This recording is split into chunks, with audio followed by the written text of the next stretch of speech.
Hey guys, Lytane here, and the 90s was a really wacky time. One show that I actually remember a lot, though I've never actually seen it, is Tiny Toon Adventures. The reason why I remember it so much is because I played a lot of their video games whilst I was growing up.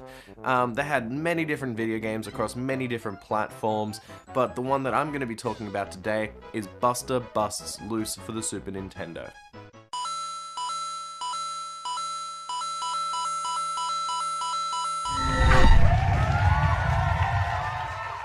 So let's start with a little bit of the backstory to this show. All the way back in the 1930s, a small company that you may not have heard of called Warner Brothers wanted to get into the animation game in order to compete with another little company called Disney. So they started creating their own cartoons called Looney Tunes. Originally set to music, they soon gained personality and popularity, but it wasn't until the 1940s that they started becoming popular thanks to the direction of Tex Avery. Now most of the characters and their antics have become household recognitions. Many people know who Bugs Bunny is and how mischievous he is, or Daffy Duck and how angry he is, or Tweety and how innocent he pretends to be. For a time, they were the leaders when it came to animation shorts, especially once they started airing on TV, as they had a vast array of characters and they tried to cater to a broad audience with the slapstick humor and well-written dialogue. But in the 80s, they weren't doing all that great, only making a few movies, so Warner Brothers and Steven Spielberg, of all people, decided to come together and start something new on the foundations of what they had, and thus Tiny Toons was born. They are a bunch of cartoon characters that are studying at the ACME Loonaversity in order to become the next great cartoon characters like Bugs and Daffy. They share a lot of similarities between the older characters, but they are still unique in their own right. This show was drastically different from Looney Tunes though, as these characters had more complex plots and jokes and constantly spoofed popular movies, media and music, but like I said, I barely watched the show, so let's just talk about the game. Tiny Toons Adventures Buster Busts Loose is an extremely long title that was released in 1993 by a well-established company that I'm sure you've heard of as well, called Konami. Now the story for this game is very loose, but this is the general idea of the game. Buster is late for class at ACME Loonaversity because he was spending too much time talking to the players, so he has to rush into school. With his dashes, he makes it in time to see Dizzy Devil eating all of the food in the cafeteria. What a glutton! So Hampton asks if Buster can put a stop to it, and he does. Buster finally makes it into class where they are practicing making movies with sets and special effects and everything. From here we are given brief bits of story to do with the movie that they are shooting before we are thrust into the action. Buster and his friends make 5 movies, which include a Wild West, a spooky mansion, a sports movie, a high-intensity movie in the sky, and a space movie that might be ripping off something else, I don't know. So now Buster must jump, kick, dash, and awkwardly bum bounce on lots of enemies, take down some bosses in order to put on a great show for the camera, or die trying. I'm gonna come out right now and say that I didn't own this game whilst I was growing up. I only ever rented it. I did own the game on the Mega Drive, or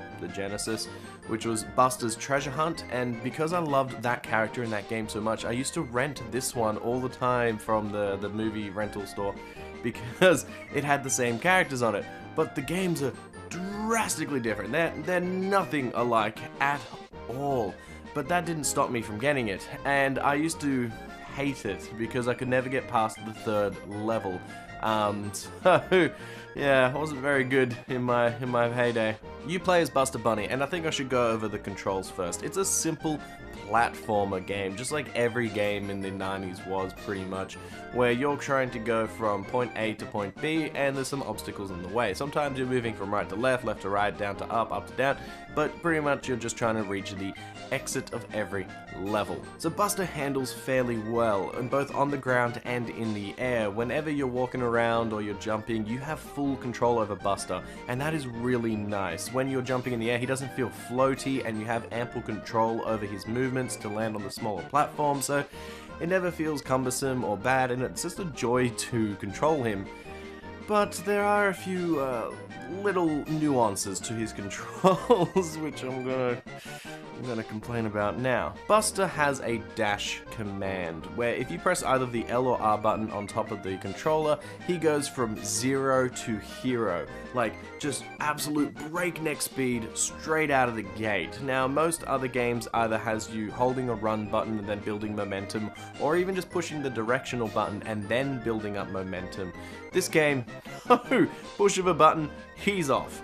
And that can be really good and really bad in a way. It does get used as a gameplay element because when you're dashing, you can actually run up walls, and you can jump a little bit further, like with the dash jump and stuff like that. So it leads to some interesting puzzles, and it leads to some interesting parts of the game, especially towards the end when there's a dash puzzle, which is really, really fun to do. But the dash is counterintuitive. You have a dash meter in the top corner, meaning that if you push the button, it starts to run low, and when it reaches 0, you stop running, which is fine. Okay, that means you can't just run up a wall endlessly. But to stop running, it's strange. Now, as a gamer, when I push the run button, I hold it down, and you'd think if you let go of the button, you would stop running. No, you don't. You just keep going until that dash meter runs out. Also, if you press the other direction, so if you're running this way, if you're running all the way across the screen and then you press the other direction, you'd think that you would come to a halt. But no, he just turns around and starts running the other direction, like still full pelt. There's no like slow down or anything. He's like, yeah, I'm going the other way now. And this is really, really odd, because I as a gamer, like I said, I feel like this is the way that you should stop, but the only way to stop is to press the L or R button again, and then he comes to a skid and actually stops. So there was many times throughout this game where I was running up and trying to run to a platform, because there are a few small platforms that you have to dash up to, and instead of pressing the L or R button, because it just didn't feel natural, I would press left or right, or try and stop the dash in a different way, like trying to jump and hope that I stayed on the platform. But none of these work. You have to press L or R if you want the dash to stop. And I, like I said, I would go up to a lot of the smaller platforms and accidentally like run off because I would press left or right to dash off the other side, and then have to go all the way back up. It's really odd, because this is a gameplay element that is used throughout the entire game, and like I said, it leads to some great puzzles and leads to some great gameplay moments, but it just doesn't feel normal or right whilst you're controlling it. It takes a lot of getting used to, but once you do get used to it, and I don't think I ever really got used to it over the entire game, but once you do get a handle of it, I should say, then it's not too bad. And there's a lot of grace periods for the dash. Like it's very rare that you'll have to dash up to a small platform. And most of the other dashing segments have a lot more leeway, a lot more give. So they know that I guess they knew that the dash was a little bit wonky, so they gave enough room for everybody to dash up and down. But it just still feels wonky. But that's not the only control that feels wonky. The last main move that Buster has is an attack. Now, in a lot of platform games, simply jumping on top of an enemy is enough to kill it, but not here though. For some reason, you have to press another button to turn your jump into an attack, where Buster throws his feet out in a kick whilst his bum tries to hit the enemy. It's a weird kick, sort of bum bounce thing. I'm not exactly sure what he's trying to do. This is very frustrating to get a handle of, because it feels a little counterintuitive as a gamer to jump and then press another button to turn my jump into a lethal attack. Why not have the jump simply kill the enemy straight away? Also, the attack arc for this move is very wonky. When you press the jump button, you have a normal jump arc and you can predict where you're going to land. But if you press the attack button in the middle of the jump, he throws his feet out, meaning that he will kick in the direction that you are going, and that makes his jump floaty, so he normally glides over the top of the bad guy and just completely misses them.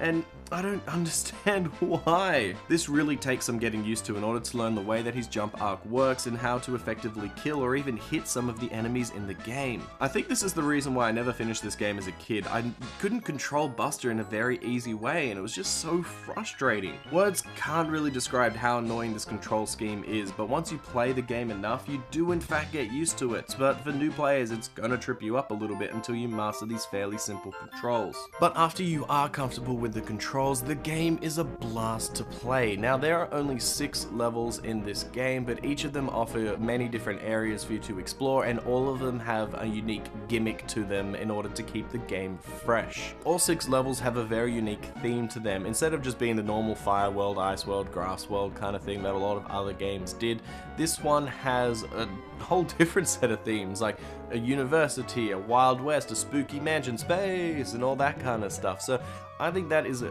it's very cool to see something different for a change, and each of the areas within each level also have different looks to them, which I think is really cool. The progression of difficulty in this game is also very well handled. Now, the very first level has you running and jumping and learning the mechanics of the game, where you're learning the dash jump and how to dash up walls and how to dash from one wall to another. They give you little prompts on the screen saying like dash and jump and stuff like that to help you out. But then after that, it's up to you to know how to do these things.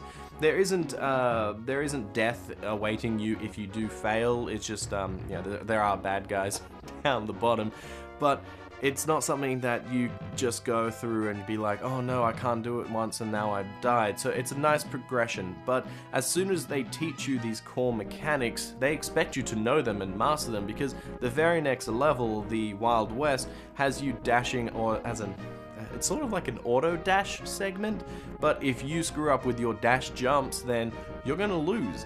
And then there's a few levels later that also use these dash mechanics in different ways, including the space level, which has this cool little dash minigame where you're dashing from the very bottom all the way up to the top, and there's two sides, there's the easy side or the hard side, and you have to dash and jump and get all the way to the top. And that was a lot of fun. It puts your skills to the test at the final point of the game. So the progression of this is really well done, and it doesn't feel like it's unfair. It feels like it's gradually getting harder as you learn how to play the game. Also, the amount of variety that comes within each level is top notch. Every level or every segment tries to offer something different, whether it be just a new way to play the game. So like in the Wild West, it has you going through the town and then you have to play jump rope for some reason, and then you're going on horses that kick you up in the air, and then eventually you reach the salon. In the salon, instead of it being a side-scrolling level, it's a vertical level, so now that's a little bit different. And then directly after that, you're on a train, so now you're on an auto-scrolling level. If you go too far to the left, you're dead. And then after that, there's other levels that offer new things as well. Like one of the levels is in the sky, so now you're trying to jump on little platforms and bounce off bubbles in order to get to the top.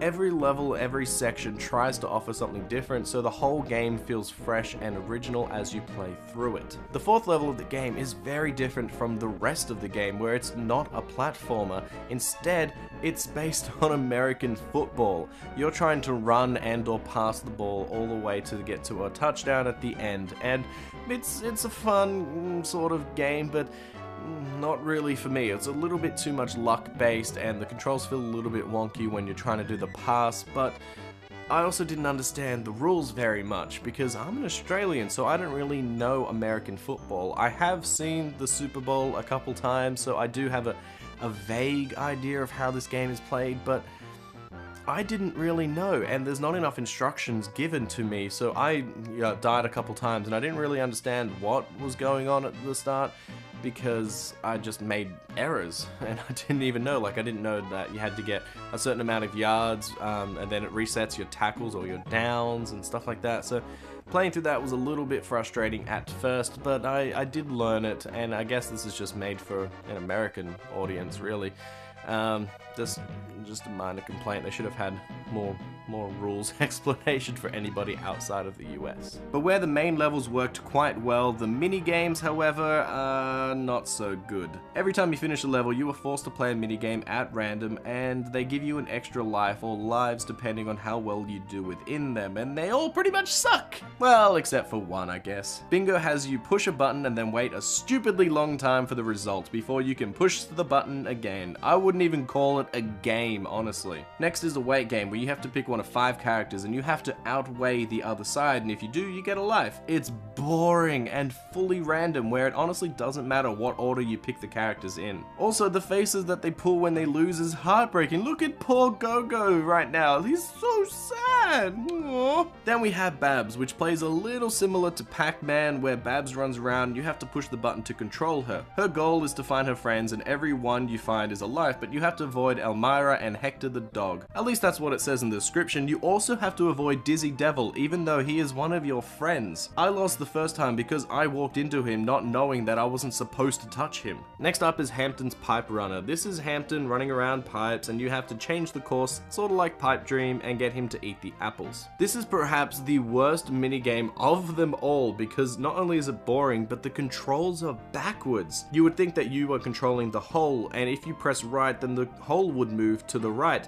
But no, it actually moves to the left. So all of the controls are backwards. If you want to put a piece to the left, you have to press right. If you want to put it down, you have to press up. And it's so frustrating. I don't understand why they did this, and it doesn't make any sense. The last one is arguably the best, with Calamity Squash, which has you controlling Calamity Coyote as you hit a ball against the wall playing squash. For every 15 hits in a row you do, you get an extra life. It is a lot of fun to play, actually. The strange pseudo 3D graphics might take a little getting used to, but once you do, it's a lot of fun. Too bad they are random after each level, as this is the only one I'd actually want to play. One thing I want to mention as well is the sprite animation for this game, if you haven't noticed, is absolutely beautiful. The amount of detail that they put into Buster is just phenomenal. I really enjoy that he has just so many animations for everything that he is doing, even some useless animations, like if you hold crouch, he grabs his ears down, which is really cute, but if you hold the crouch for long enough, then his ears go up and he starts playing with them. When he's climbing up a ladder, there's an extra frame of him actually like going to get off the ladder, which is definitely not needed, but it's just something that is really nice. He's also a really big sprite too, taking up a lot of the screen, and I just can't praise his sprite work and animation enough. It is really, really good. But he is the only one that has this attention to detail. All of the enemies look a lot boring, and some of them are even reskins, so there's not even a big variety of bad guys. They have very, very stocky animations, and they look honestly pretty crummy. The mini bosses and the main bosses do get a bit more work put into them. They do look better at least, but they still animate in a fairly crummy way. All of that attention, all of that work was put into Buster, and everything else just suffered. The backgrounds and everything else, like I said before, they look great. You do get a sense of every single level where you are. The only complaint I have is maybe the 5th level, which is in the sky, because it's mostly blue. You get a couple clouds every now and then. It looks really boring compared to every other level that you played through up until this point. But aside from that, the backgrounds look good, the levels look good, Buster looks fantastic. It's just the other enemies and pretty much everything else on the screen that's just lacking. They could have put a little bit more effort, put a little bit more variety into the bad guys, or into their animations at least, but they didn't, so that sucks. With all the praise I've been giving to this game, it isn't without its faults. Now, I've already mentioned the fact that the controls take a little getting used to, but a big problem this game has is that it is way too short. This game is only 6 levels long, and you can beat it in about an hour. I had never finished this game before, and that's how long it took me, so a veteran probably can finish it even quicker. Besides finishing on a higher difficulty, there's no real need to replay it. Nothing to collect or to do after the game is done, and that sucks. If you do finish the game on the challenge mode, you do unlock a little bit of extra scenes during the end credits, and that's about it.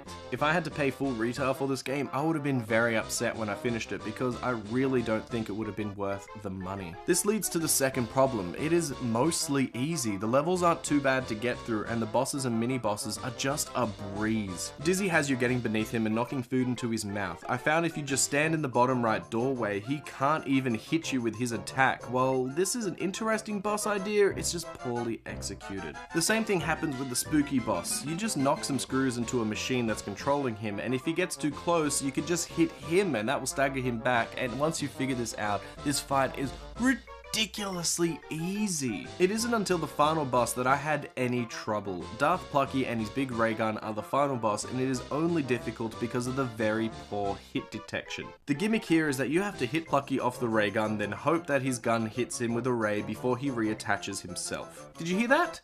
Hope.